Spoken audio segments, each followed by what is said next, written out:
একদিন দুনিয়াতে আমরা থাকবো না, দুনিয়ার জমিন থেকে বিদায় হব, হাসরের মাঠে দাঁড়াইব না দাঁড়াইব না? সমস্ত মুসলমান জান্নাতি বলে কিন্তু আল্লাহ ডাক দিলেন, হে ঈমানওয়ালা। তার মানে হলো জান্নাতের মালিকরা। জান্নাতের মালিক হইলেই যে তুমি সরাসরি জান্নাতে চলিয়া যাইবা এটা ভাবিও না। ওই দিন সমস্ত ঈমানদারেরা 3 ভাগে বিভক্ত হবে। কয় ভাগ?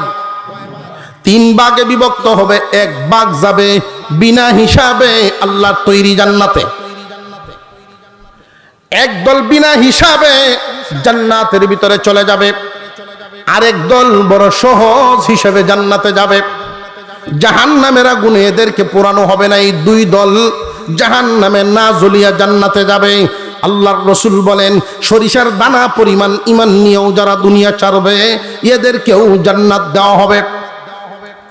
রাররা পরিমাণ ঈমান নিয়ে গেছে এদেরকেও আল্লাহ জান্নাত দিবেন। কিন্তু 2 দল জান্নাতে গেল, ওরা জাহান্নামের আগুনে জ্বলবে না। মুমিন মুসলমানরা দল হবে ওই দিন কয়টা? আরো জোরে। গুনাহগার মুসলমান, পরহেজগার মুসলমান, আল্লাহর ওলি মুসলমান। কয় ভাগ পাইছি? এই যে গুনাহগার মুসলমান, পরহেজগার মুসলমান, ওলি মুসলমান, চিন্তাম কেমনে? ওলি মুসলমান যারা তারা কিন্তু বিনা হিসাবেই জান্নাতে যাবেন, জাহান্নামের আগুনে না জ্বলা।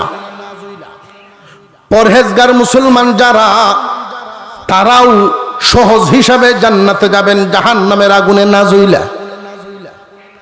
জাহান্নামে আল্লাহ এদেরকে নিবেন না, আগুনে পুরাবেন না। এই 2টা দল, এক দল ওলি আর এক দল পরহেজগার। কিন্তু গুনাহগারদের অবস্থা ব্যাগতিক, জাহান্নামে জ্বলবে। কে কি পরিমাণ জ্বলবে? যে জ্বলবে যার গুনাহ যেই পরিমাণ তার সাজাও হবে সেই পরিমাণ। আল্লাহ, আপনি ডাক দিলেন আদরের শব্দ দিয়া, ঘোষণা দিলেন আমরা সফল দুনিয়াতেও আখিরাতেও। কিন্তু দুনিয়ার সফলতা তো দেখছি না, সফল তো কাফেররা।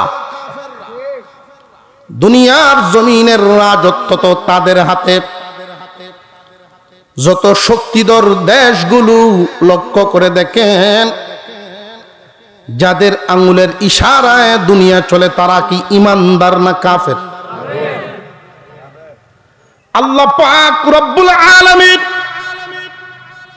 ঘোষণা দিলেন একরকম, হচ্ছে দেখি আরেক রকম। প্রশ্ন জাগে মুমিন হিসাবে।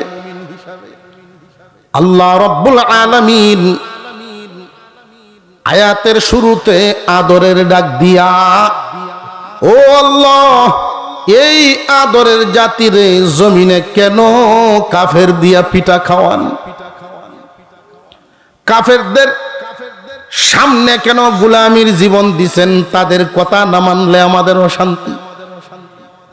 তাদের কথা যদি না মানি আমাদের গতি ভালো থাকে না, ঠিক না বেঠিক? আল্লাহ রব্বুল আলামিন এই যে আয়াতখানা নাজিল করেছেন, আমরা আবার একটু আয়াতখানা তিলাওয়াত করি।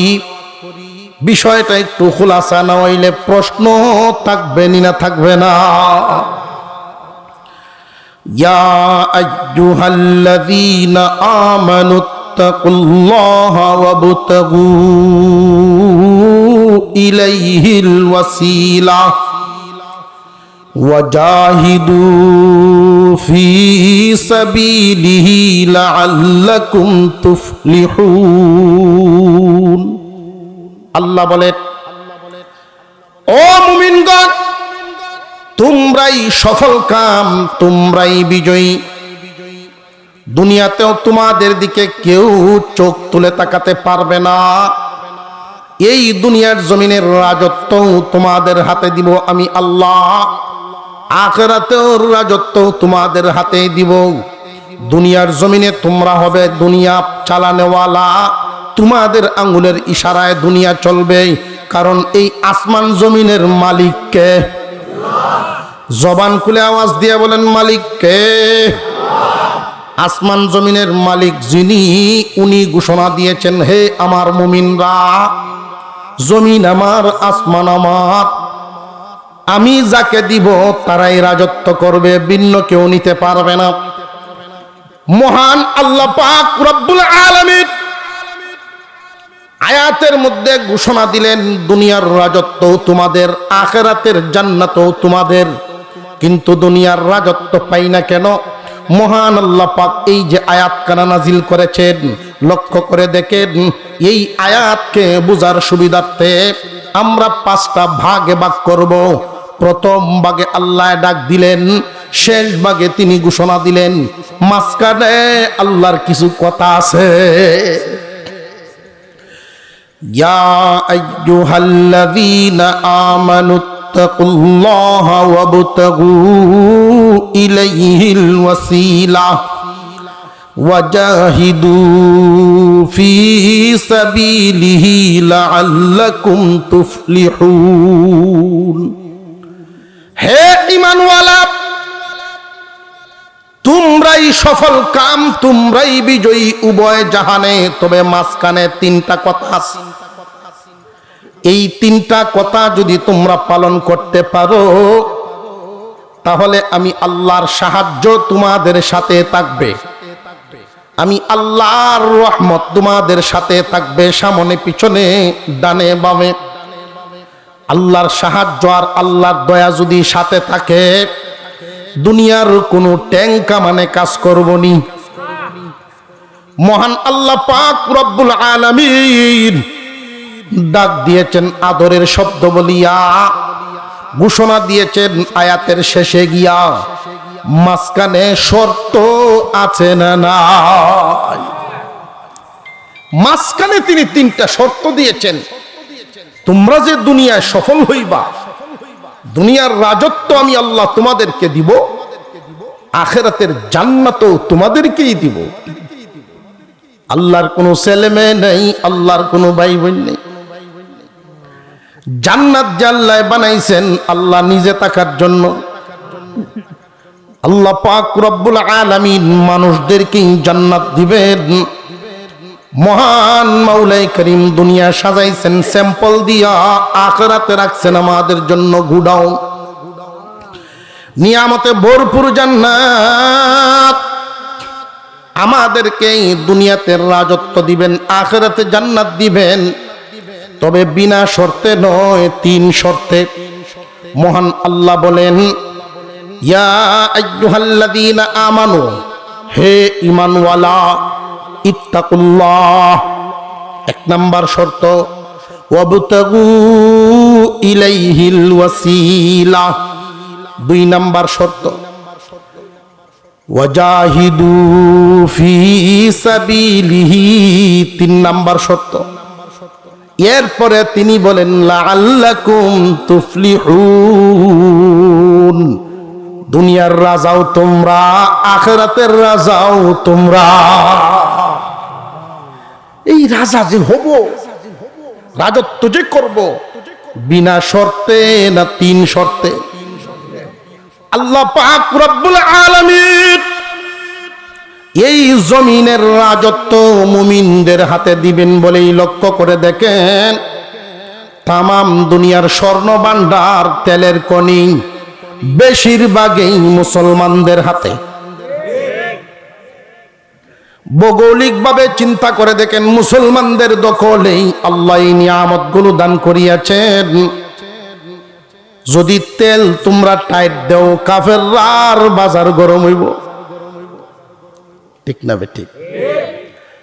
আল্লাহ পাক শুধু ঘোষণাই দেন নাই রাজত্ব তোমাদের, তোমরা সফল কাম, তোমরা বিজয়ী।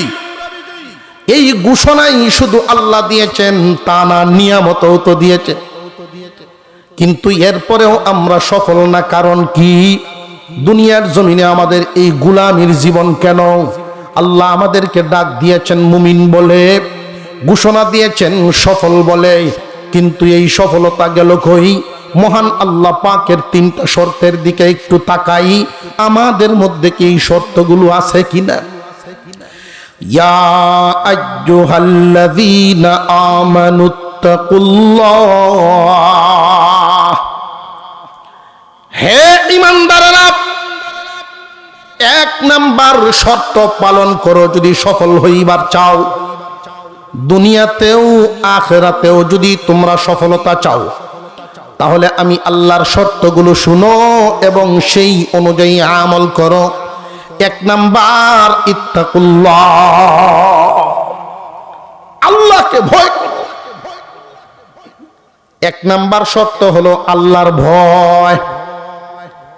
মুমিনের অন্তরে আল্লাহর ভয় থাকতে হবে। আমাদের মধ্যে কার কার ভিতরে আল্লাহর ভয় আছে একটু হাত তুলি দেখি। নারায়ে তাকবীর, মাশাআল্লাহ, আলহামদুলিল্লাহ। হাত নামাই। আমাদের অন্তরে আমাদের কলবে আল্লাহর ভয় আছে। আপনারা এতগুলো হাত দেখিয়া মনটা ভরে গেছে। আপনাদের এই গাগটিয়া এলাকার মসজিদগুলোতে জুমার নামাজের মুসল্লি ফজরের মুসল্লি সমান মনে হয়, তাহলে হাত উঠলো কেমনেতে? ভাই কথাগুলি বুঝে আসতেছে নি? যেই সমাজের মানুষের অন্তরে আল্লাহর ভয় থাকে, এই মানুষগুলো তো অন্তরে ভয় নিয়ে ফজরে ঘুমায় থাকে না। যাদের অন্তরে আল্লাহর ভয় আছে, আল্লাহর ভয় আছে যে এটা প্রমাণ হবে কখন? আল্লাহর আদেশ নিষেধ পালন হবে যখন। আদেশ নিষেধ যখন পালন হবে, তখন যে ভয় আছে এটা প্রমাণ হবে। আল্লাহ পাক রব্বুল আলামিন কুরআনুল কারীমের ভিতরে যেই শর্ত তিনটা দিলেন, এক নাম্বার ইত্তাকুল্লাহ, আল্লাহকে তোমরা ভয় করো। আমরাও হাত তুলেছি, শুধু আমরা না, সারা দেশের মুসলমানদেরকে যদি জিজ্ঞাসা করা হয় কারা কারা আল্লাহকে ডরাও, সবাই হাত তুলবে।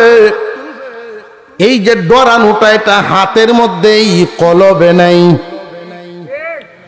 আল্লাহর ভয় যদি অন্তরে থাকতো, আল্লাহর হুকুম অমান্য করত না, আদেশ অমান্য করত না, নিষেধগুলো করত না, আল্লাহর আদেশগুলো ছাড়ত না আর নিষেধগুলো করত না।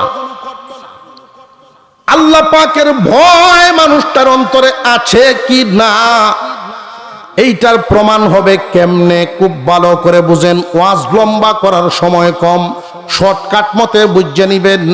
আল্লাহর ভয় কার অন্তরে আছে, এটার প্রমাণ হলো আল্লাহর যত আদেশ আছে এইগুলো হইল ফরজ এবং ওয়াজিব। আল্লাহ পাকের যত আদেশ, আল্লাহর হুকুম পালন করা সুন্নত, মুস্তাহাব না ফরজ? আরো জোরে কর। আল্লাহর হুকুম পালন করা ফরজ। জানিয়ে রাখবেন, আল্লাহর আদেশ ফরজ এবং ওয়াজিব। এই ফরজ ওয়াজিব, আল্লাহর হুকুম, আল্লাহর আদেশ পালন করতে হবে।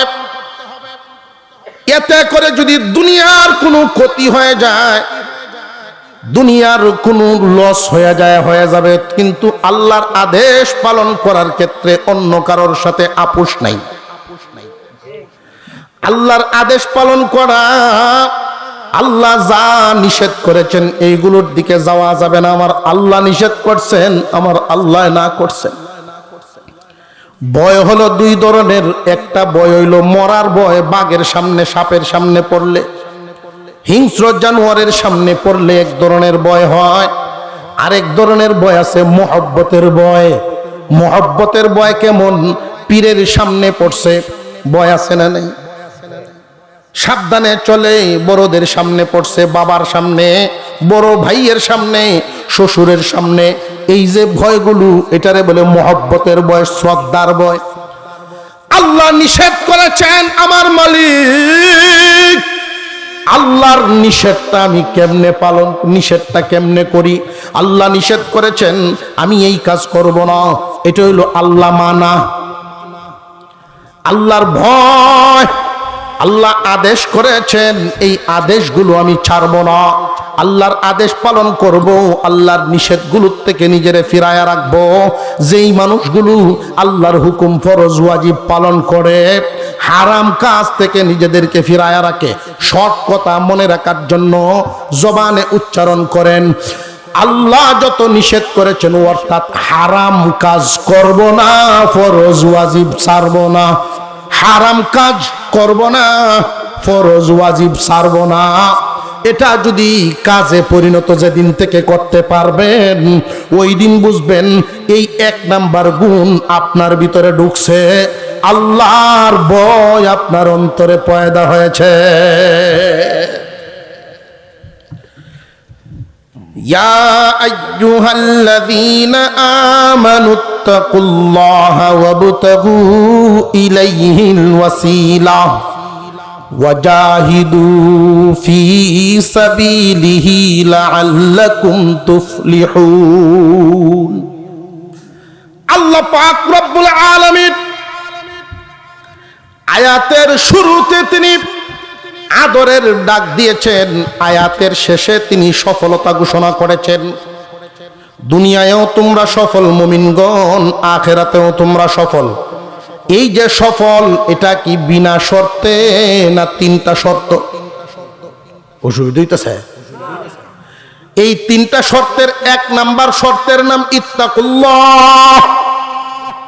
এই যে আল্লাহর ভয়, ইত্তাকুল্লাহ, আল্লাহর হুকুমগুলো মানলে না না মানলে,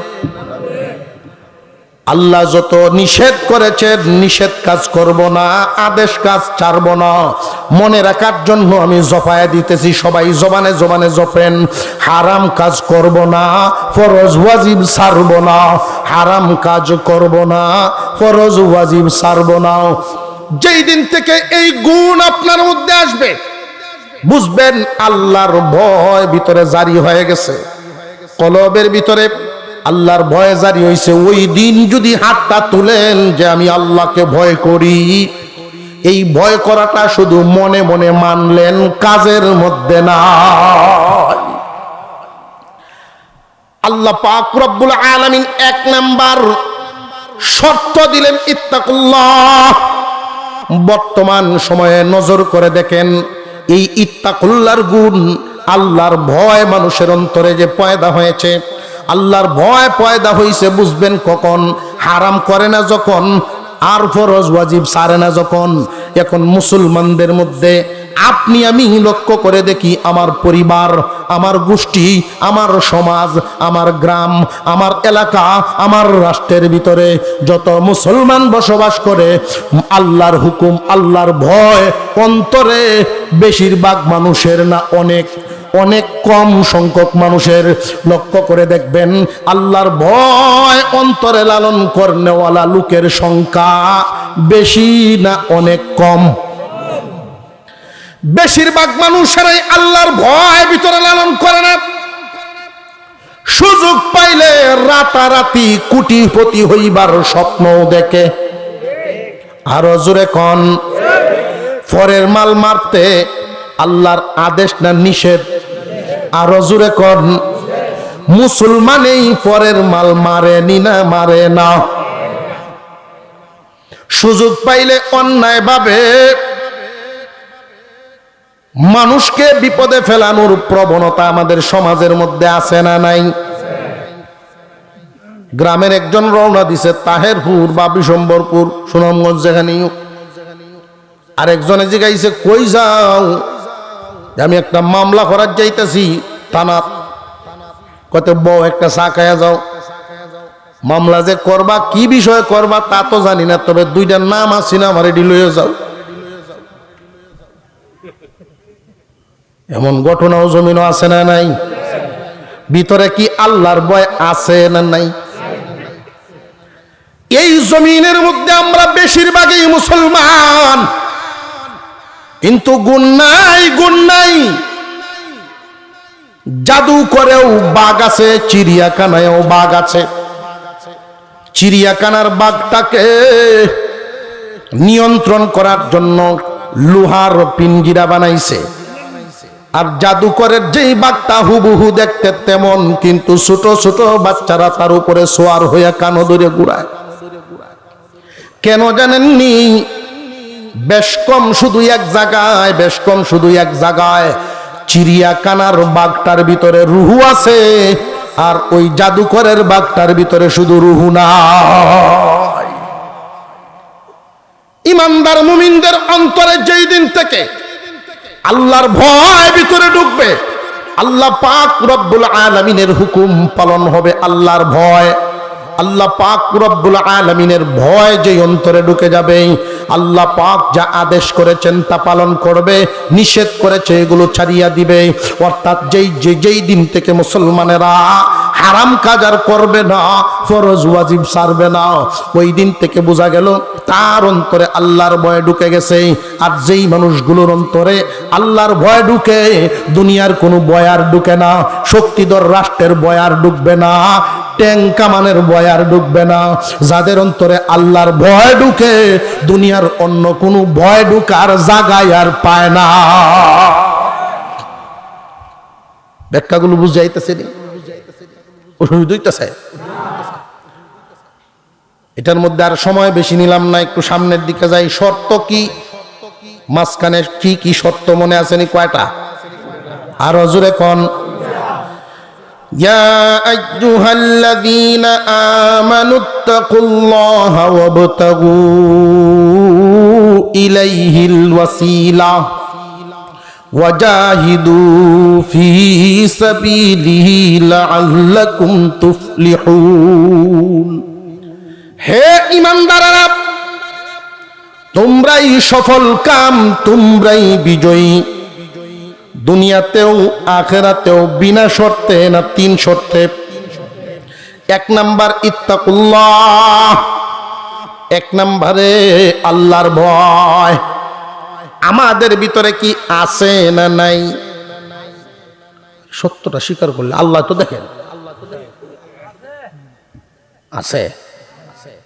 বেশিরভাগ মানুষের ভিতরে যদি থাকতো তাহলে হারাম কাজ হইতো না, ফরজ ওয়াজিব ছুটতো না।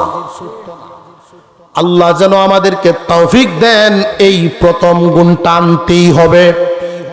এই প্রথম গুণ যদি ভিতরে না নেন তাহলে ঝামেলা আছে। সামনে আলোচনা আসতেছে, পালন করলে কোন গুণের সাথে কি বোনাস লুকায়িত আছে।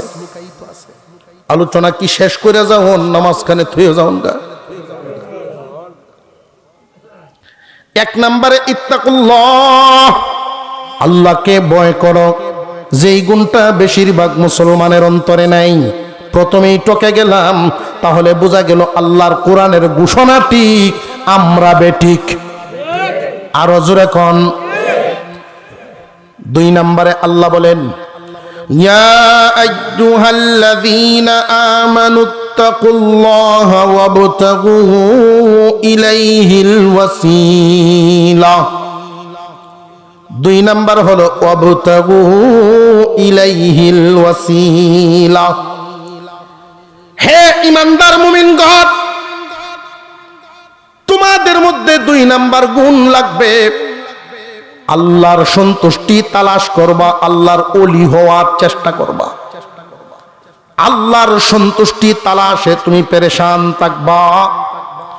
আল্লাহর সন্তুষ্টি অর্জনের জন্য, আল্লাহর নৈকট্য হাসিল করার জন্য তুমি কাজ করবা, চেষ্টা করবা। আল্লাহর নৈকট্যের দিকে আগায় যাও। এই শব্দটা বুঝাইতে গেলে একটা উদাহরণ পেশ করতে হবে।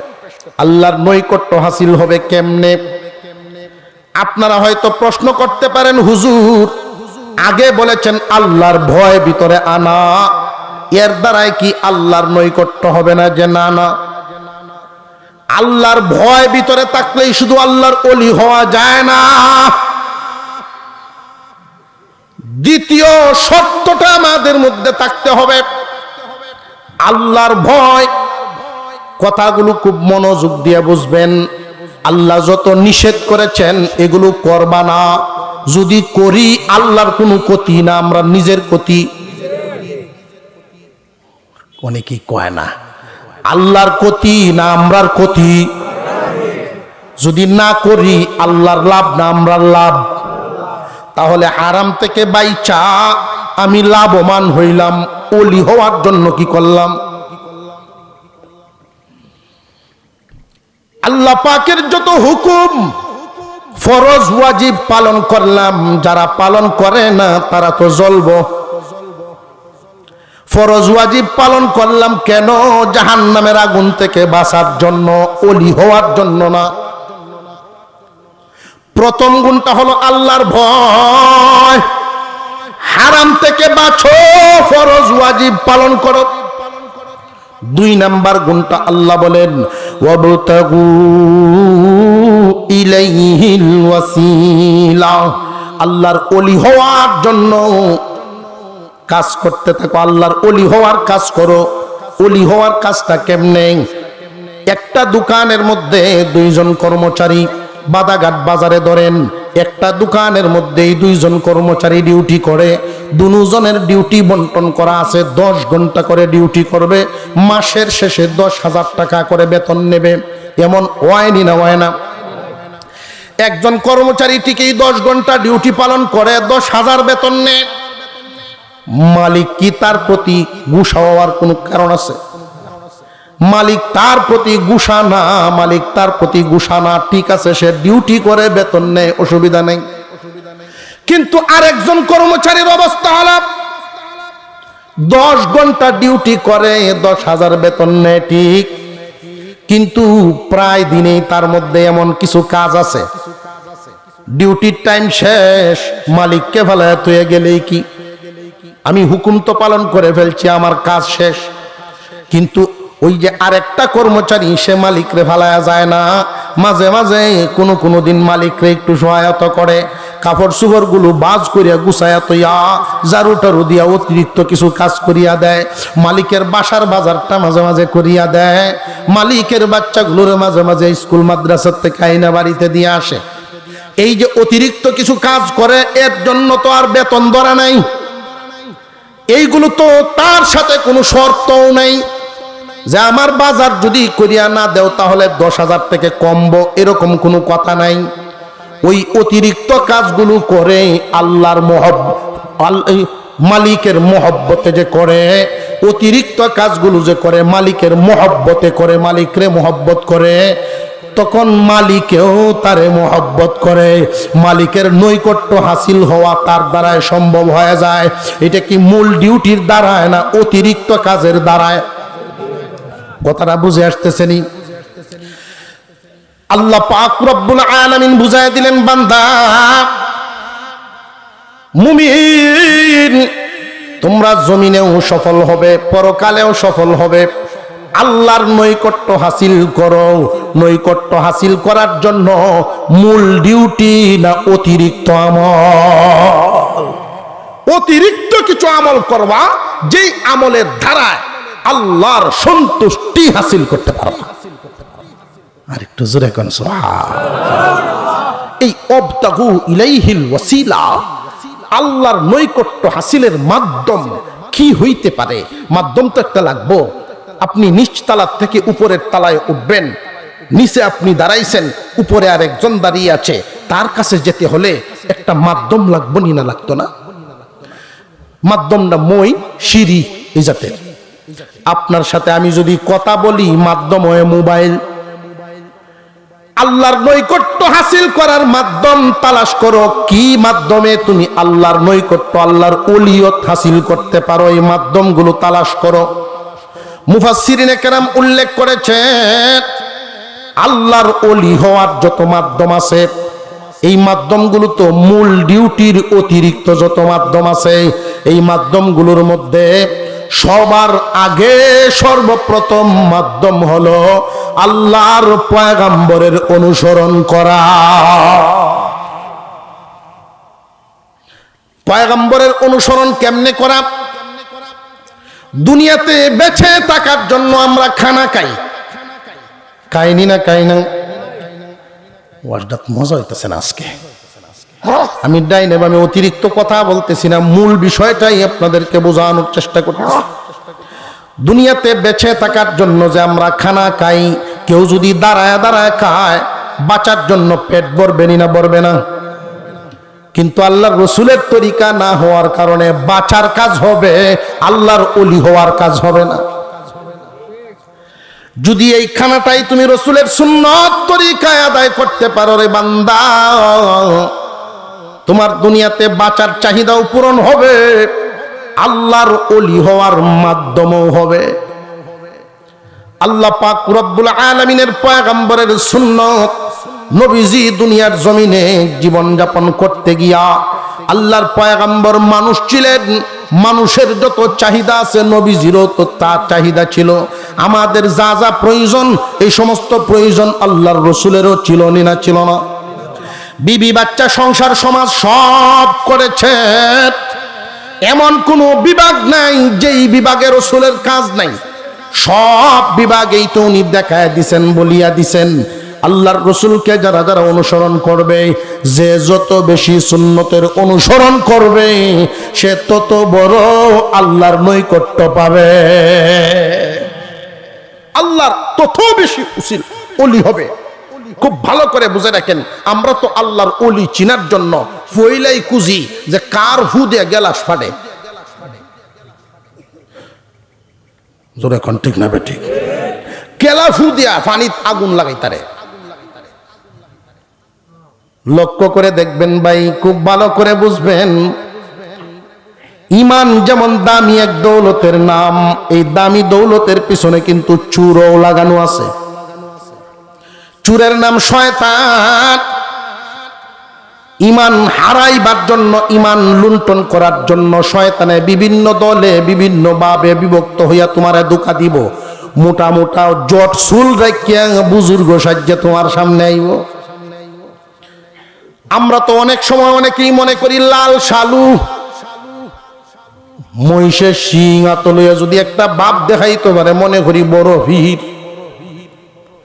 কেউ কেউ এমনও কয় জঙ্গলও খালি না, এরাও কিন্তু খালি না, ভিতরে মাল আছে। কয়নি না? কয় না? জানিয়ে রাখবেন, আমাদের কাছে মাপকাঠি আছে।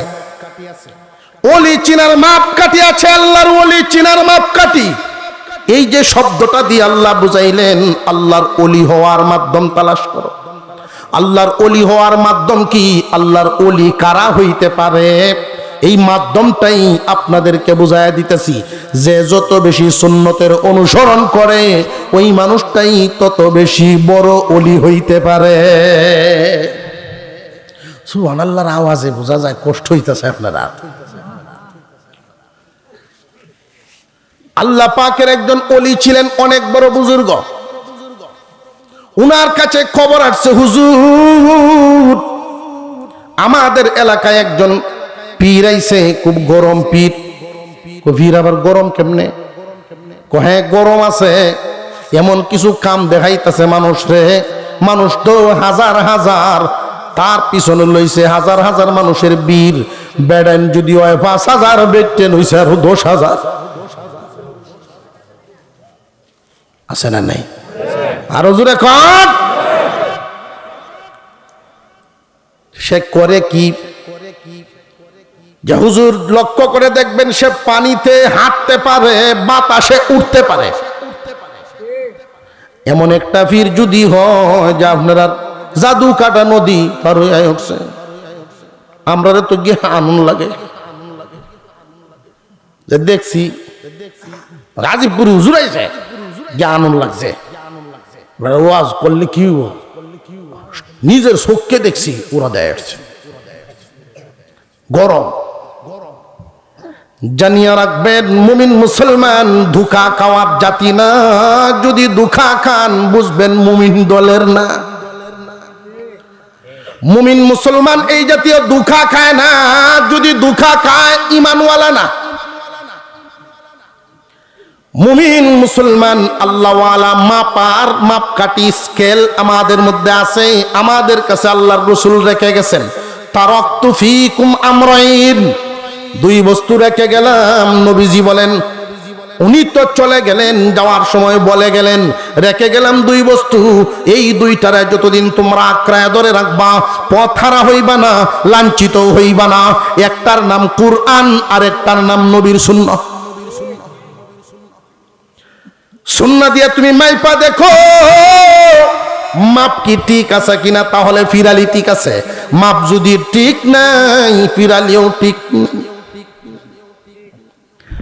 উড়াল দিয়ে আসাটা পিরালির মাপ না, সুন্নত হলো পিরালির মাপ। উনি লক্ষ্য করে খাদিমের কথাগুলো শুনতেছেন। খাদিম রে কি কি করে কয়, বাতাসে উড়ে পানি তাড়ে। হাজার হাজার মানুষ তার ভক্ত হয়ে গেছে, আমরা এখন কি করতাম? খাদেমকে পাঠায় উনি রিপোর্ট নিলেন। খাদেম গেছেন পীরের সাথে দেখা করতো, এই বন্ডর সাথে। যেই মাত্র শুনছে খাদেম আইছে সাক্ষাতের জন্য আলেমের দরবার থেকে, গিয়া দেখে পীর সাজদাত করে রয়েছে। এটা একটা ভাব। যেই মাত্র খাদেম গিয়া দাঁড়াইছে, সাজদাত থেকে উড়াল মারছে। খাদেমের সাথে আর কথা হয় নাই, কিন্তু খাদেম সাজদার জায়গাটা দেখে চলে আসছে। হুজুরের কাছে জানাইলেন, হুজুর দেখে আসছি সে আমার সাথে কথা বলে নাই, কথা বলার সুযোগ আমিও পাই নাই। সেজদারত অবস্থায় মানুষ তার চতুর্দিকেই সেজদা দিতেছে আল্লাহর পায়ে। আমি যাওয়ার সাথে সাথেই উড়াল মারছে, আমি কথা বলতে পারি নাই। তবে কি নিয়ে আইলাতে আমি কেমনে বুঝবো হক না বাতিল? খাদিমে বলে, হুজুর সে যেই জায়গায় সেজদাটা দিছিল ওই জমিনের অংশটা আমি দেখেছি। সেজদার সময় হাতের আঙ্গুলগুলো কেমনে রাখা সুন্নত, এমনে না এমনে, ফাঁক করে রাখা না মিশায়া? আর হুজুরে কর, হুজুর তার সেজদার জায়গার চিহ্ন দেখলাম, বালির উপরে তার যেই হাতের চাপটা দেখলাম, আঙ্গুলগুলো ছড়ানো ছিল, সুন্নত তরিকার সেজদা না। হুজুর বলেন, বুঝে ফেলেছি, এতটুকুর দ্বারাই আমার মাপ হয়ে গেছে। সে আসল পীর না, পীর নামের বন্ড।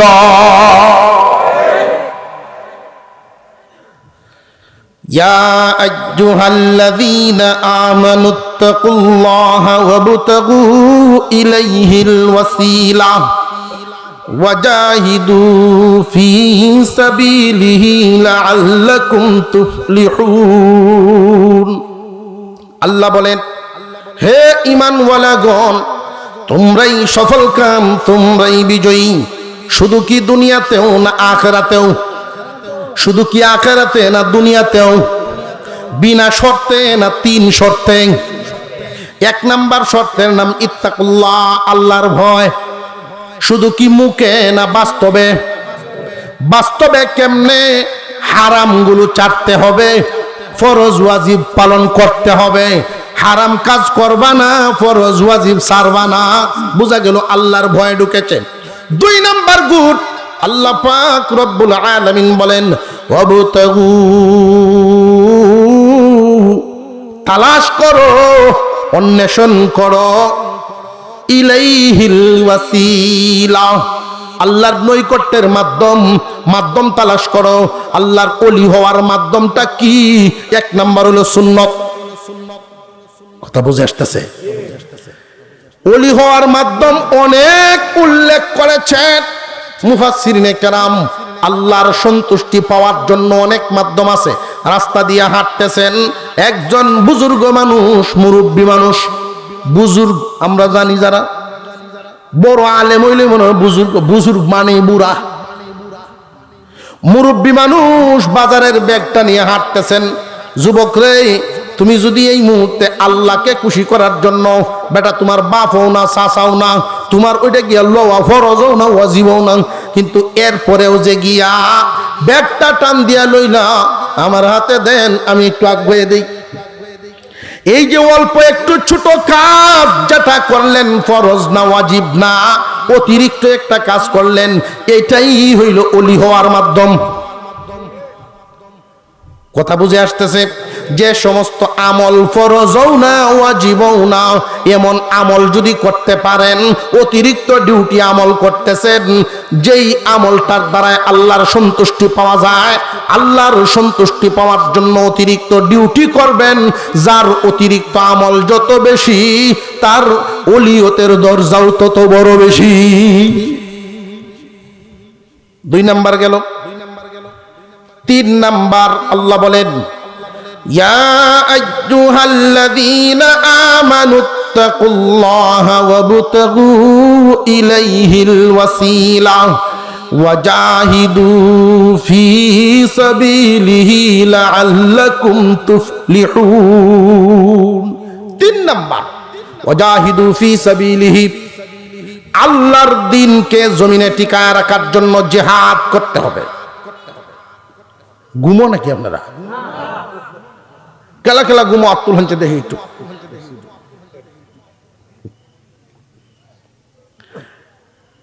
আল্লাহ পাক রব্বুল আলামিন শেষ ঘোষণার দিলেন আল্লাহর দ্বীন জমিনে টিকায় রাখার জন্য। একদিন দুনিয়াতে আমরা থাকবো না, দুনিয়ার জমিন থেকে বিদায় হব, হাসরের মাঠে দাঁড়াইব না দাঁড়াইব না? সমস্ত মুসলমান জান্নাতি বলে কিন্তু আল্লাহ ডাক দিলেন, হে ঈমানওয়ালা। তার মানে হলো জান্নাতের মালিকরা। জান্নাতের মালিক হইলেই যে তুমি সরাসরি জান্নাতে চলিয়া যাইবা এটা ভাবিও না। ওই দিন সমস্ত ঈমানদারেরা 3 ভাগে বিভক্ত হবে। কয় ভাগ? 3 ভাগে বিভক্ত হবে। 1 ভাগ যাবে বিনা হিসাবে আল্লাহর তৈরি জান্নাতে, একদল বিনা হিসাবে জান্নাতের ভিতরে চলে যাবে, আরেক দল বড় সহজ হিসাবে জান্নাতে যাবে। জাহান্নামের আগুনে এদেরকে পোড়ানো হবে না। এই 2 দল জাহান্নামে না জ্বলিয়া জান্নাতে যাবে।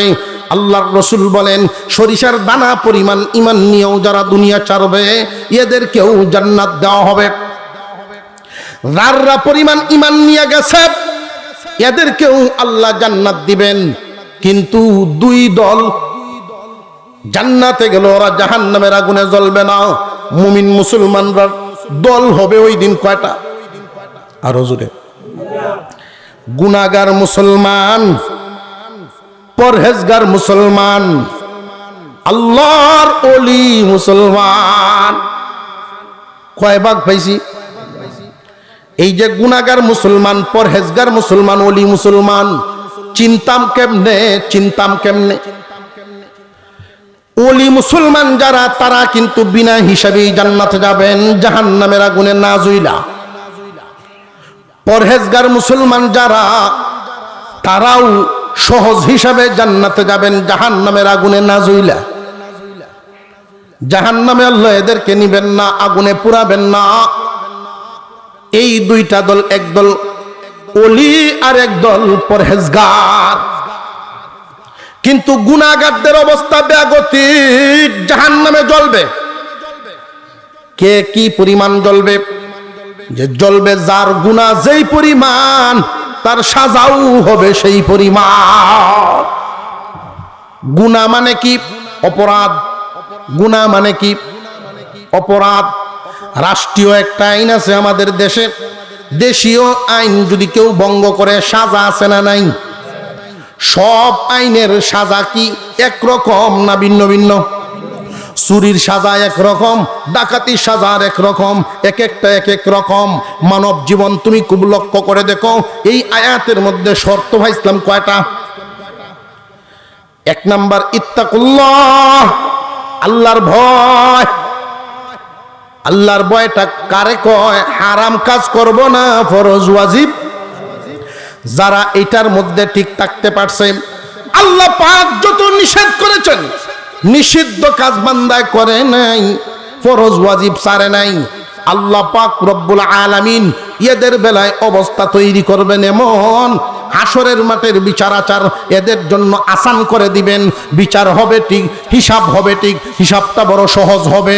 জাহান্নামে না জ্বালায়া আল্লাহ এদেরকে জান্নাত দিবেন, আল্লাহ এদেরকে জান্নাত দিয়ে দিবেন না জ্বালায়া। ফরজ ওয়াজিব সারে নাই, হারাম কাজ করে নাই, জাহান্নামে নিবেন না, আল্লাহ এদেরকে জান্নাত দিবেন।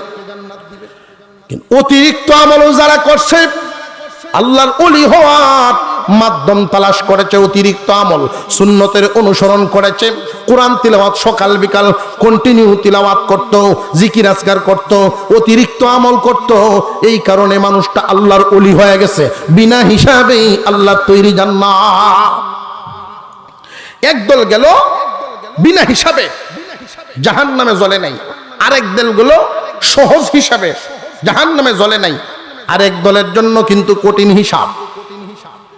এই কঠিন হিসাব থেকে যেন মানুষ বাঁচতে পারে, এই জন্য কোরআন হাদিসে অনেক অনেক উসিলা ওই দিন হবে। কিছু কিছু উসিলায়, কোন উসিলায় মানুষ সাজাপ্রাপ্ত আসামিও মাপ পাইয়া যাইব।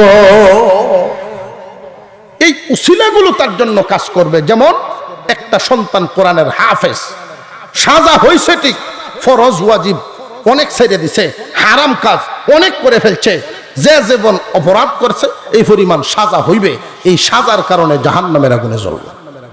হাফেজ আলেম সন্তান বানানোর কারণে আল্লাহ এদেরকে জান্নাত দিবেন।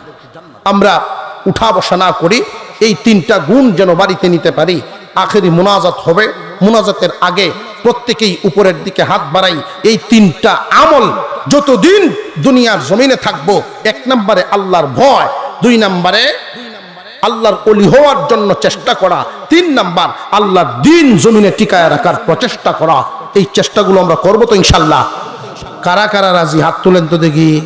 আল্লাহ কবুল মঞ্জুর করে বলুন আমিন। আরো জোরে বলেন আমিন।